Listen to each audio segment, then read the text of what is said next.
Good morning, student. So today this is our second lecture on magnetic field due to electric current. In the first lecture we had seen what is that Lorentz force. As far as the Lorentz force is concerned, it is a force, net force acting on a charged particle Q. When that charged particle is allowed to move through a uniform electric field of intensity E and a uniform magnetic field of intensity B simultaneously, then the net force acting on it, it is known as a Lorentz force.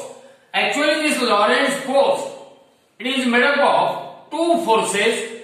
One of the force is known as force due to electric field or electric force, that is Fe, and other force is known as force due to magnetic field or magnetic force.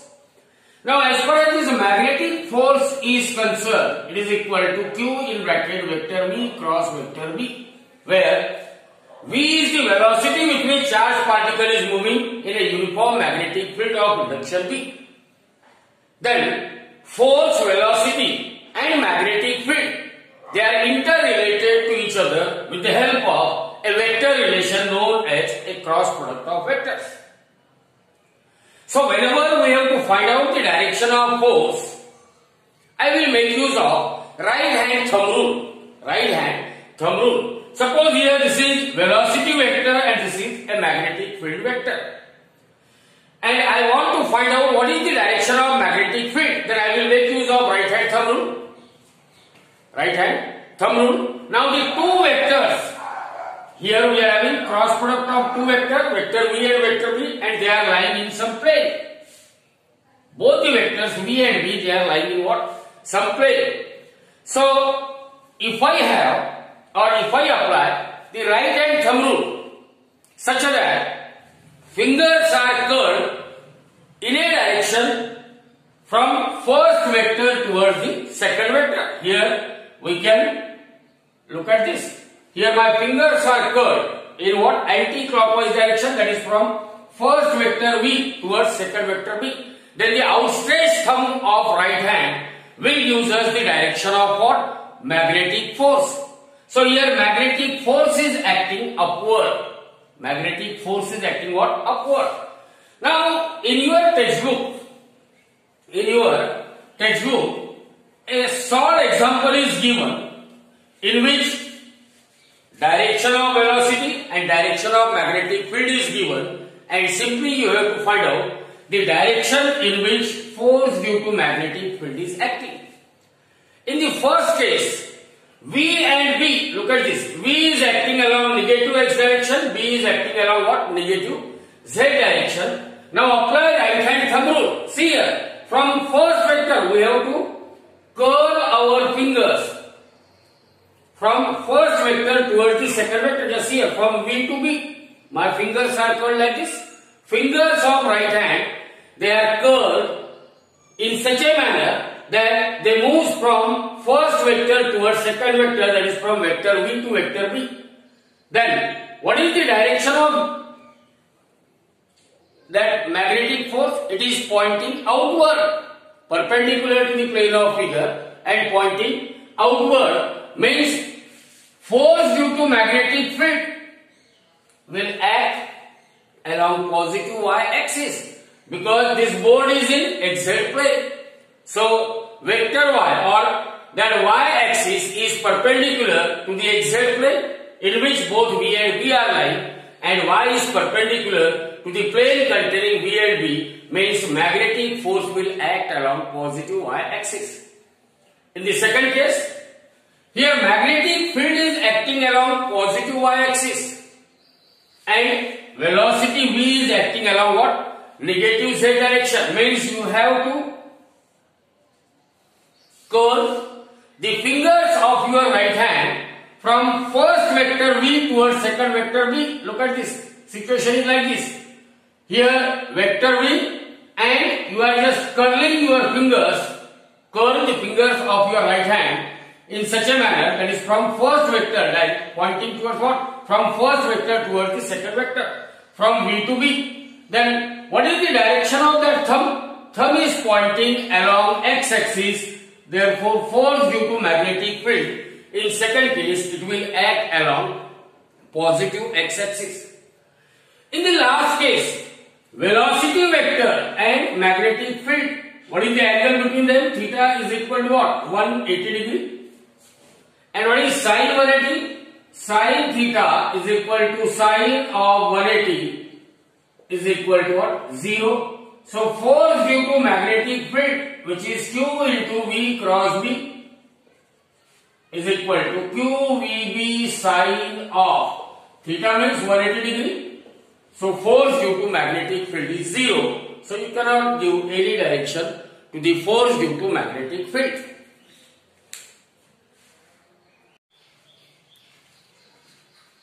Now, before studying cyclotron, we will first obtain that famous formula known as a cyclotron formula.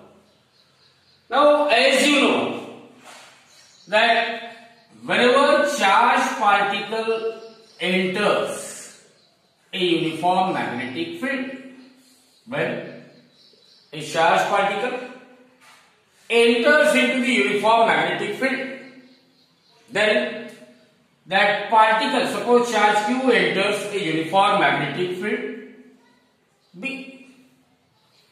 That charge is immediately acted upon by force due to magnetic field. What is the force due to magnetic field acting on charged particle? It is Q into V cross of B, which is according to what? Lorentz force. Any charged particle which is moving with uniform velocity V in a uniform magnetic field B, it is acted upon by force due to magnetic field Fm, and this force will possess the charged particle to perform a circular motion. Force due to magnetic field will causes the charged particle to undergo a circular motion. Now, more specifically, here I had drawn already a figure which was given in your textbook. So suppose here we are having a charge Q. It enters in the magnetic field, uniform magnetic field B. That magnetic field B is acting inward and perpendicular to the plane of figure. That's why it is shown by means of cross. So whenever field is represented by cross, it means that magnetic field is acting inward and perpendicular to the plane of figure. Charge Q is moving. Look at this. Charge Q is moving in the uniform magnetic field with velocity V. Now see here, field is acting inward means magnetic field is acting along negative z-axis. Charge is moving with velocity V in upward direction means velocity is pointing along this direction, along y-axis. So charge Q is moving with velocity V in a uniform magnetic field of induction B, such that angle between velocity vector and magnetic field, ISL angle between velocity vector y-axis and magnetic field B, which is along negative z-axis, we know that angle between plus y and minus z, it is 90 degree. Means angle between velocity vector and magnetic field is what? 90 degree. So the force due to magnetic field acting on charge Q, it is given by formula Fm is equal to Q into vector V cross vector B. It is as per Lorentz force. Now according to Lorentz force law, we can find out the direction in which magnetic force is acting, and that is by using right hand thumb rule. So curl the fingers of right hand and thumb is stretched outward. Fingers are curled and thumb is stretched. Now according to Lorentz force law, I will curl the fingers of right hand in a direction from first vector v pointing towards the second vector b. See here, from y to minus z axis. From y to minus z axis, that is from v to b. My fingers are curled from what? V to b, like this. From v to b. Then, what is the direction of this thumb? Thumb is pointing along the radius of certain circle, say of radius r. And it is pointing towards the center of a circle. So thumb is acting along the radius and directed towards the center of circle. But according to Lorentz force law, when the fingers of right hands are curled from first vector v towards the second vector b, then the outstretched thumb will point in the direction of force due to magnetic field. So force due to magnetic field, it acts along the radius and directed toward the center, means that magnetic force is nothing but a centripetal force. Magnetic force, as it is acting along the radius and directed toward the center, it means that magnetic force is nothing but what? A centripetal force. And as a result of which that charged particle continues to perform uniform circular motion along the circumference of circle of radius r. So the necessary centripetal force required for circular motion of charged particle, it is provided by force due to magnetic field. Force due to magnetic field. Now centripetal force. If m is the mass of charged particle, v is the velocity with which that charged particle is moving, and r is the radius of circular orbit, then mv square by r is the necessary centripetal force required for circular motion of charged particle. And that necessary CPM, here it is provided by force due to magnetic field. Force due to magnetic field is q into vector v cross of vector b, or it is equal to q vb sine of theta. Theta is angle between v and b. What is the angle between v and b? See here, v is along y axis, b is along minus z axis, and angle between y and negative z axis is 90. And as sine of 90 is equal to 1, therefore this is qvb into sine 90 is 1. So mv square divided by r is equal to q into v into b. So 1v on two sides get cancelled. Take this r to that side. So we are having m into v. Mass into velocity. It is momentum. So momentum of charged particle is equal to q into b into r. And this is the famous cyclotron formula. Famous cyclotron formula. And what this formula will give us? It will describe the circular motion of charged particle in any particle accelerator. This cyclotron formula will describe the circular motion of charged particle in any particle accelerator. It may be a cyclotron. It may be a cyclotron.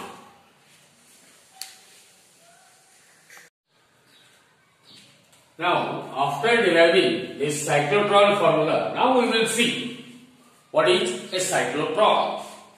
So, as far as cyclotron is concerned, cyclotron is a particle accelerator. Cyclotron is what? Particle accelerator, or more correctly, cyclotron is charged particle accelerator. Charged particle accelerator. Cyclotron is a charged particle accelerator. It means cyclotron is used to accelerate the charged particles, which may be ion, it may be a proton of charge E, it may be a helium nuclei, it may be a deuteron. So such heavy positive metal ions, they are accelerated by a cyclotron. So cyclotron is a charged particle accelerator which is used to accelerate the charged particle to very high energy. So cyclotron is a charged particle accelerator. It is used to accelerate the charged particles such as proton, helium nuclei or deuteron to a very high energy. Whenever particles are accelerated, it means their velocity increases. It means there is a net gain in energy. So by using cyclotron, we can accelerate these charged particles to such a high velocity so that energy gained by them, it is in the range of few mega electron volt to some giga electron volt. What is the energy gained by charged particle with the help of cyclotron? Energy gain is lying in the range of mega electron volt to that of what? Giga electron volt. So in the examination, always you write in 2 or 3 lines regarding cyclotron.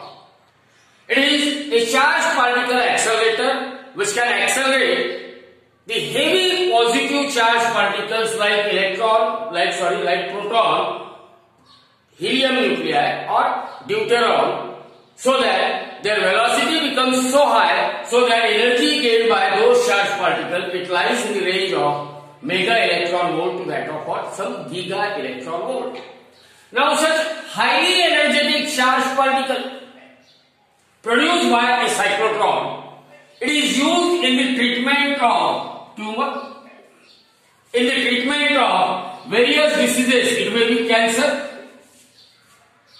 It is used in order to study the matter interaction. Actually, cyclotron was invented by the 2 scientists, Lorentz and that of what? Livingston. In 1934, Lorentz and Livingston, they just want to study the nuclear structure in which such highly energetic charged particles were bombarded over the nuclei of radioactive element. So in order to study the nuclear structure, Lorentz and Livingston, they had invented a device which is named as a Livingston, and they had invented this cyclotron in order to study the nuclear structure. Now the principle on which this cyclotron will work,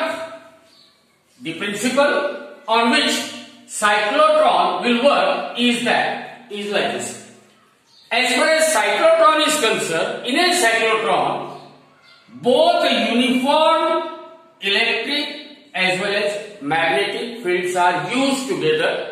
And remember, electric and magnetic field used in a cyclotron, they are at right angles to each other.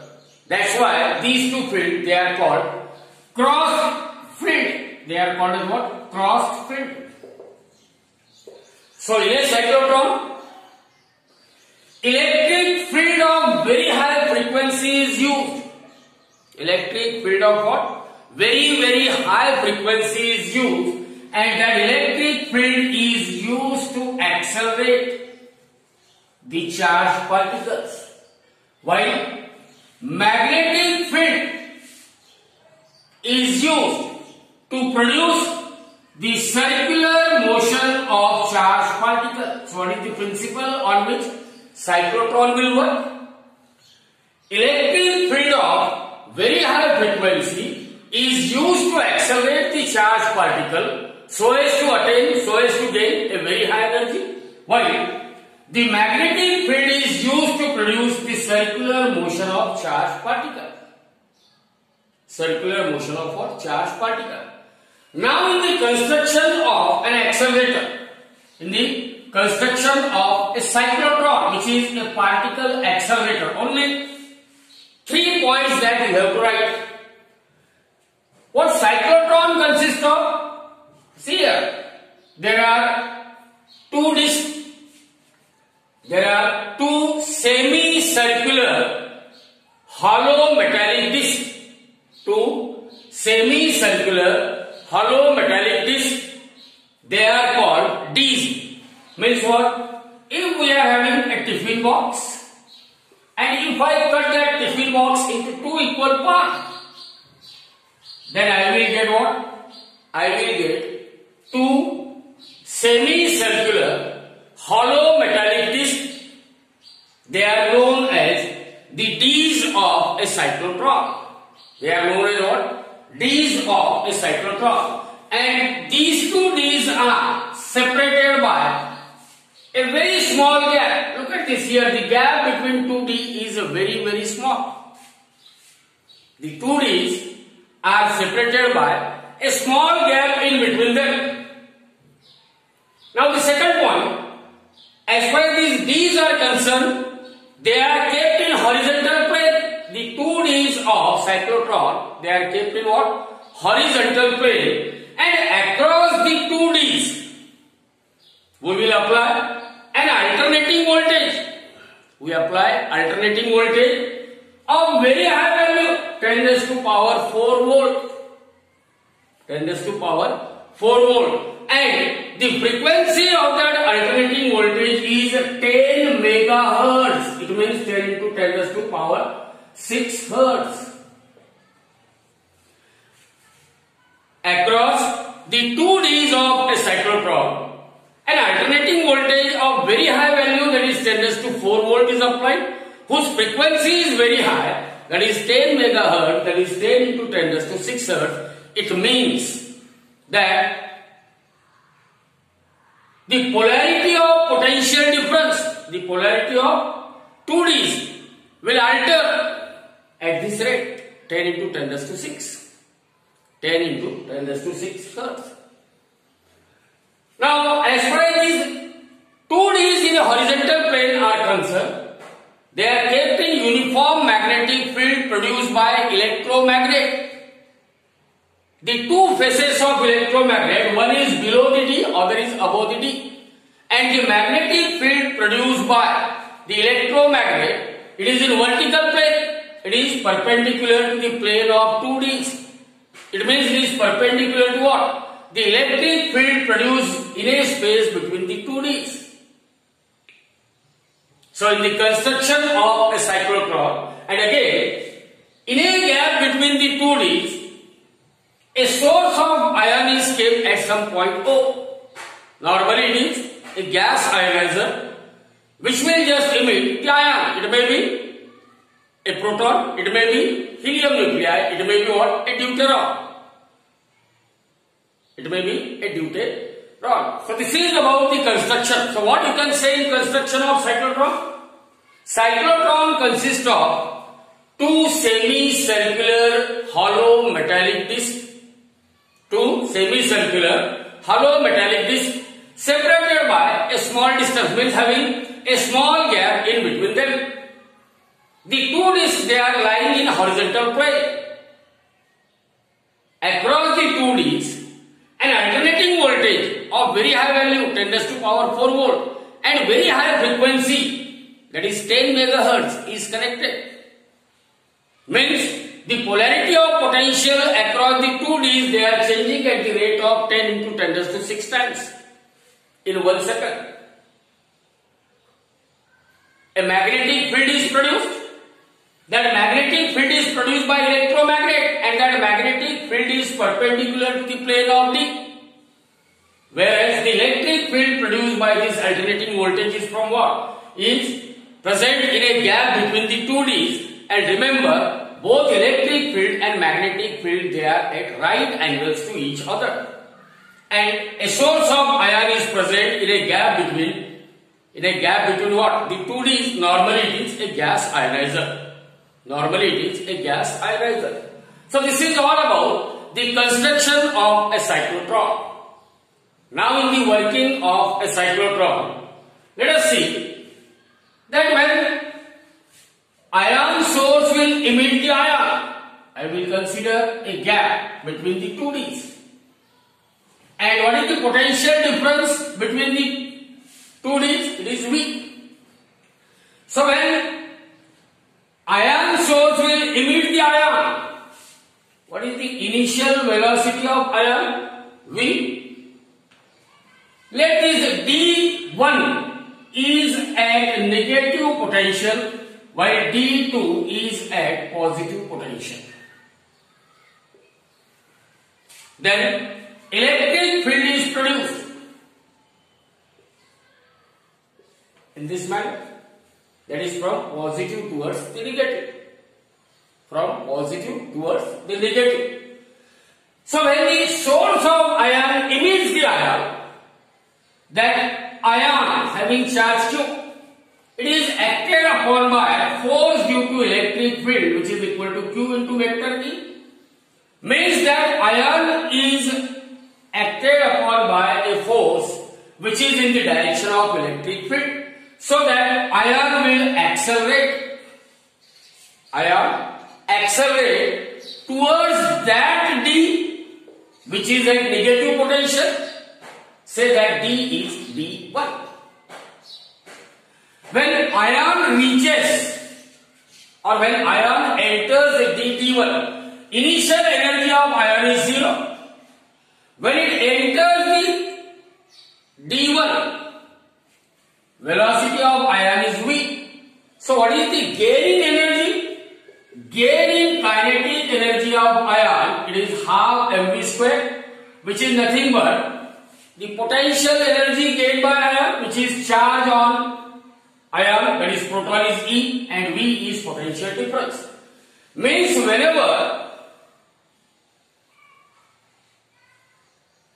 a proton or an ion travels once in a gap, the net gain in its kinetic energy is E into V. The net gain in its kinetic energy is what? E into V. So when ion is emitted by the source of ion, that ion will accelerate because potential difference is applied across two Ds. Ion emitted by source will accelerate towards that D which is at negative potential. As soon as that ion enters the D1, no electric field will act on it. It is under the action of only magnetic field. Remember, electric field is present in a gap between the two Ds, whereas in the two Ds, magnetic field is acting. And when magnetic field will act on a charged particle which is in motion, we know that that charged particle will move along a circular path. That charged particle will move along a circular path. So that ion travels along a semicircular path. And after completing a semicircle, before it enters at the gap between two Ds, the polarity of potential at the two Ds are reversed. It means when that charge reaches the semicircular path, completes the semicircular path and reaches at the gap between two Ds, D2. Now D2 is at negative potential while D1 is at positive potential. So once again, that ion will accelerate when it travels through the gap between the two Ds. Once again, there is increase in its velocity. When there is increase in velocity means there is increase in energy. When there is increase in energy means there must be increase in radius of a semicircular path. So in the second D, that ion will travel along a semicircular path of somewhat greater radii. So this happens every time that whenever charged particle travels through a gap between the two Ds, that charged particle always accelerates. Means always there is gain in energy. It means there is gain in energy means always there must be increase in radius of charged particle. In other words, we can say that charged particle it travels along a spiral path. Charged particle it travels along a spiral path, and every time on passing a gap between the two Ds, the net gain in its kinetic energy is E into V. E into V. And after the millions of circular paths,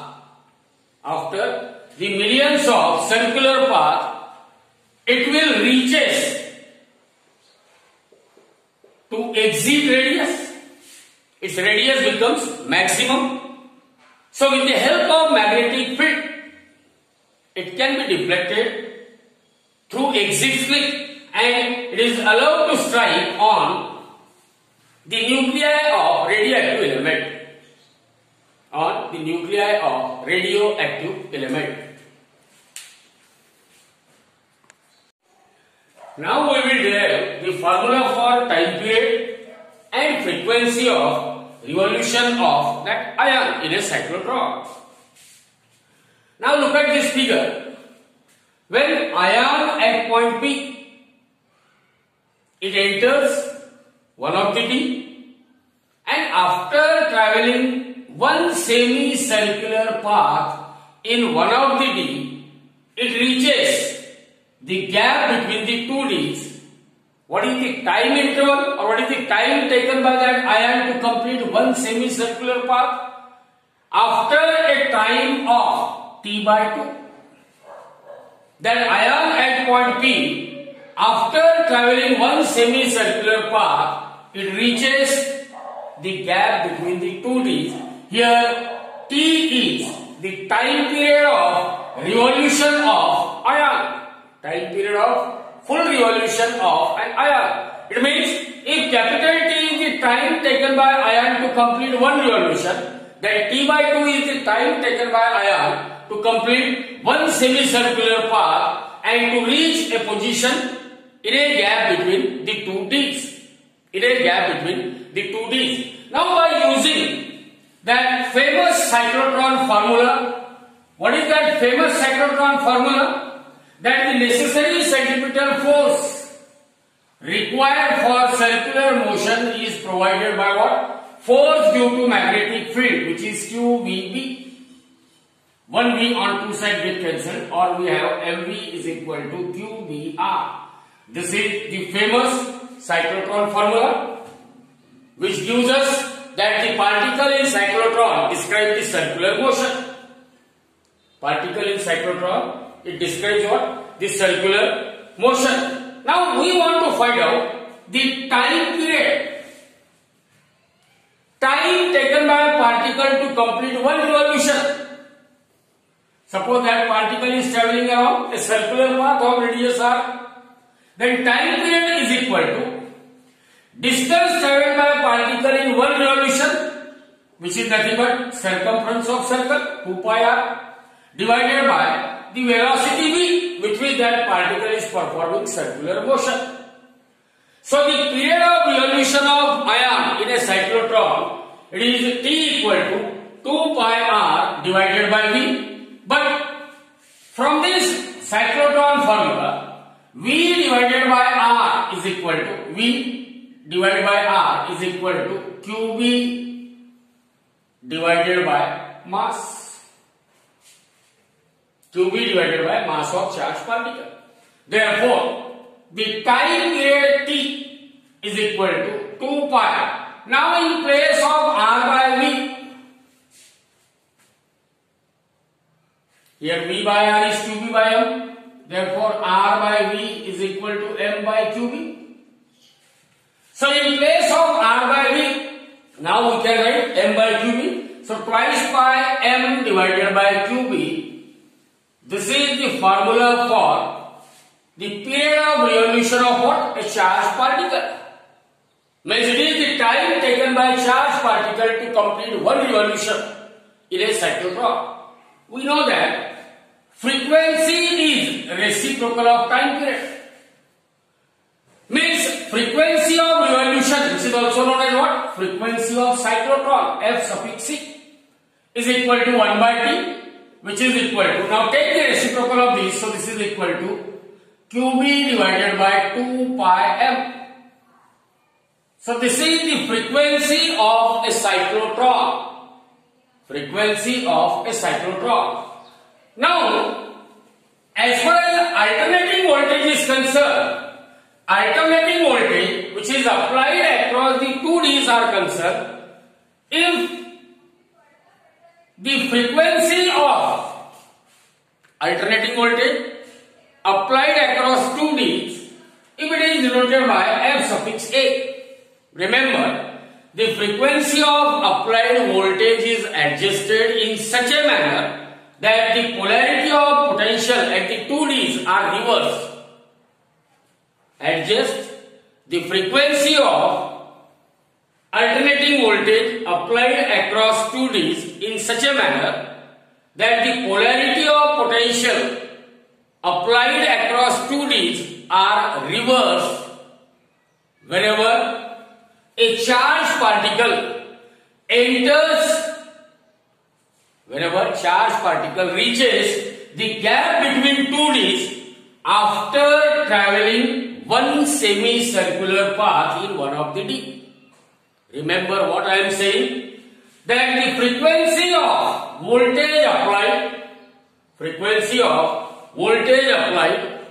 across the two Ds, they are adjusted in such a manner that the polarity of potential applied across two Ds are reversed when that ion reaches a gap between the two Ds after one semicircular path, after completing one semicircular path in one of the D.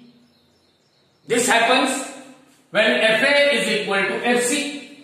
This happens when Fa is equal to Fc. So this condition, Fa equal to Fc, it is known as resonance condition. So whenever frequency of voltage applied across 2D is equal to frequency of cyclotron, then resonance is said to be occurring. Then resonance is said to be what? Occurring.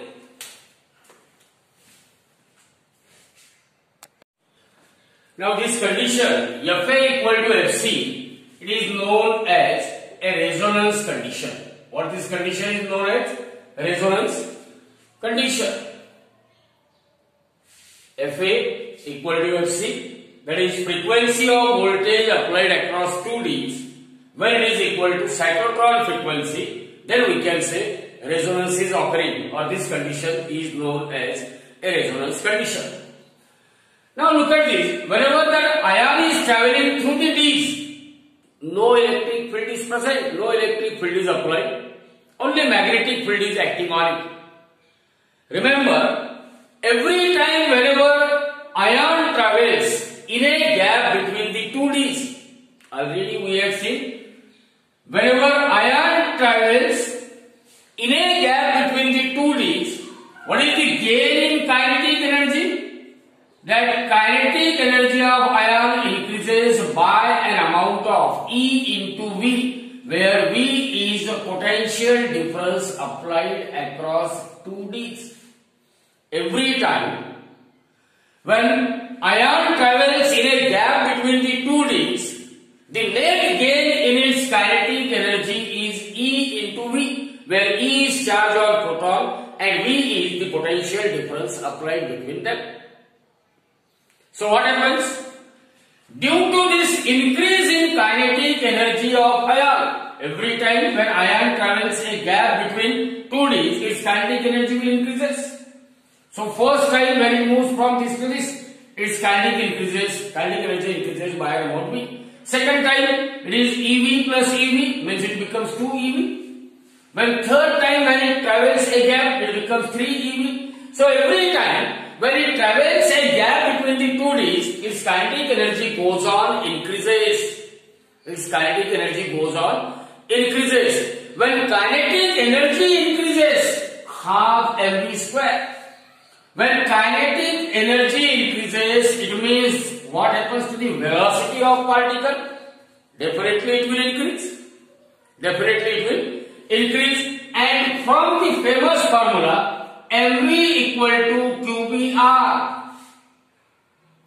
When the velocity of particle increases, then there must be increase in the radius of circular path, because q, b and m, charge on proton, strength of magnetic field and mass of proton, they are all constant. So remember that whenever ion is traveling in a gap between the two Ds, every time there is an increase in its kinetic energy by an amount eV. Due to this continuous increase in kinetic energy, its velocity goes on increases, and when its velocity is increasing, it means there must be an increase in the radius of circular orbit along which that charged particle is moving. In other words, we can say that charged particle travels along such a circular path whose radius continuously goes on increasing, means radius becomes larger and larger, and at last when radius reaches to its maximum limit, R max, which is also known as R exit, then that charged particle, it is deflected by magnetic field through what? Through the exit, through the split exit, and that highly energetic charged particle will strike the target.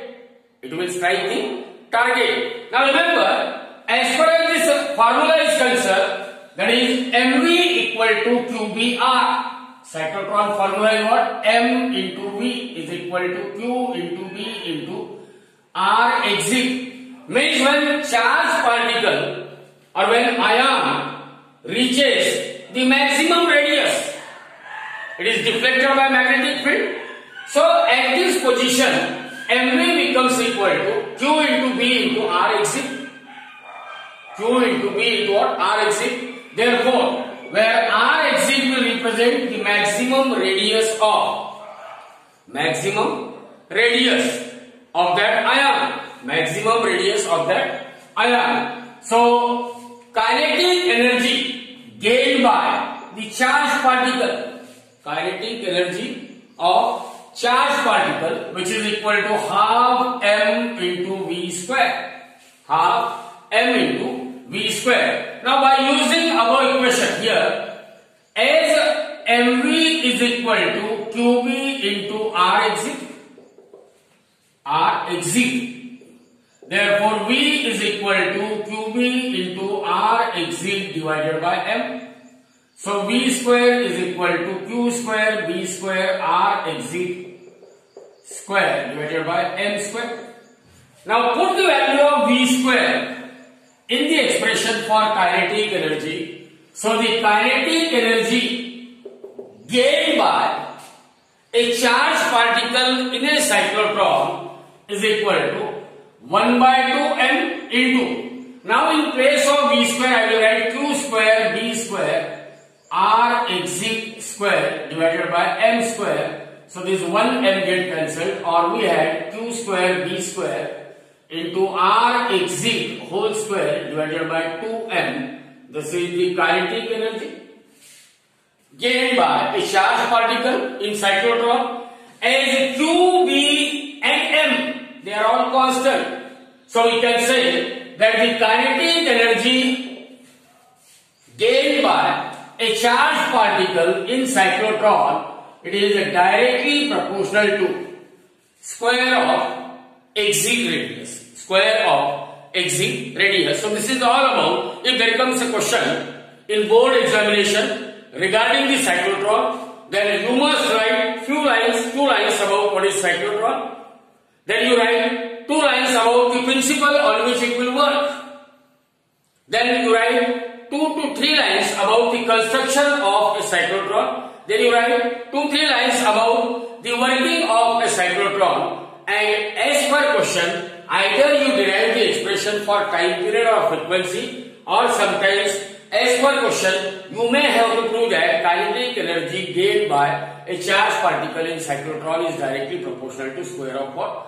Radius of exit. Square of radius of exit. In addition to this, there is one more bit, which is the charged particle when it undergoes a helical motion.